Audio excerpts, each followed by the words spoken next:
Alors le vice-président étudiant, c'est le vice-président représentant de tous les étudiants au sein de l'université. Les représentants étudiants participent aux différents conseils de l'université et donc à la vie institutionnelle de l'université.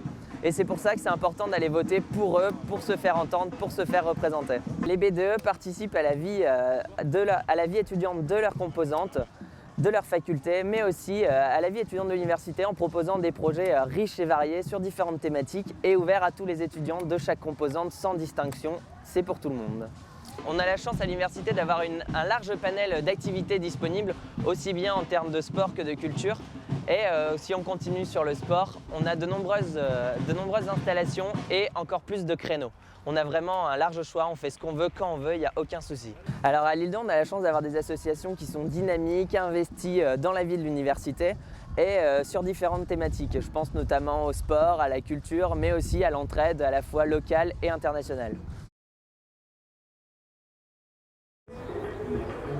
Alors donc l'objectif premier de notre association, c'est de fournir aux étudiants de Lille 2 des légumes bio, locaux et de saison. Le projet futur, c'est de mettre en place des ateliers pour que les étudiants puissent réaliser des cosmétiques naturels et avec des produits bio et si possible locaux.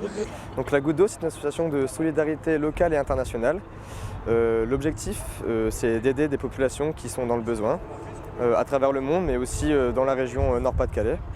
On leur propose donc de former une équipe de 6 maximum, donc c'est un travail de groupe.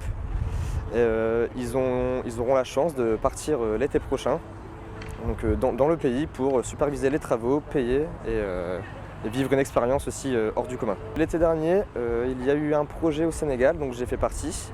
On a rénové une école, on a fait un mur de clôture, planté des arbres, rénové 3 salles de classe.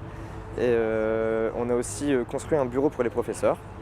C'est une association qui œuvre pour la solidarité internationale avec un pays qui est Madagascar. Pour l'année 2015-2016, on essaye à Madagascar de renforcer justement cette thématique environnement avec des activités de reboisement. Sur la santé, on travaille sur les pathologies diarrhéiques et respiratoires. Alors s'il y a des étudiants qui veulent venir intégrer cette association, dans un premier temps, ce qu'on peut proposer, c'est déjà pour ceux qui ne connaissent pas trop le milieu associatif, c'est de découvrir tout simplement, de voir comment ça se passe, qu'est-ce qu'on fait dans une association, dans cette association en particulier. Et après, dans un second temps, s'ils veulent, c'est de partir, c'est de faire une mission.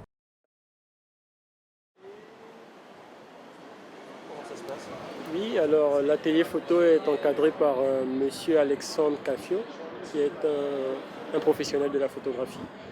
Alors il nous donne un certain nombre de cours, il nous donne un certain nombre de séances qui nous permettent en réalité de nous attacher, de connaître en réalité ce qu'est la photographie. L'inscription à l'atelier photographie se fait de manière gratuite. L'une des richesses de l'Université de Lille 2, c'est qu'il dispose d'une plateforme d'échange, une plateforme Internet et intranet qui favorise le déploiement d'un certain nombre d'informations. C'est par ce site-là que j'ai eu connaissance de l'existence de cet atelier. Je dois avouer qu'après, mon visage sur la photographie a totalement changé. Parce que ça passe d'une simple manipulation de l'appareil photo à l'interprétation de ce qu'est réellement une photographie.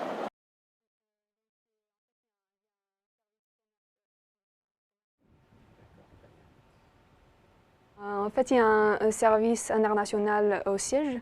Dans le même temps, à la faculté, il y a encore un service international. Donc tout ça, ça nous aide, ça aide aux étudiants étrangers pour faire les démarches administratives, les visas et les parcours.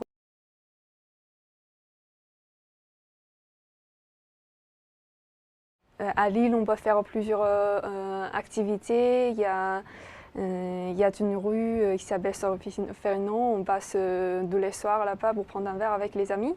Des fois, on invite chez soi pour passer un petit repas typique de son pays. Ce qui est le plus sympathique à Lille, c'est la convivialité des personnes qui sont assez simples, assez modernes, assez sympathiques.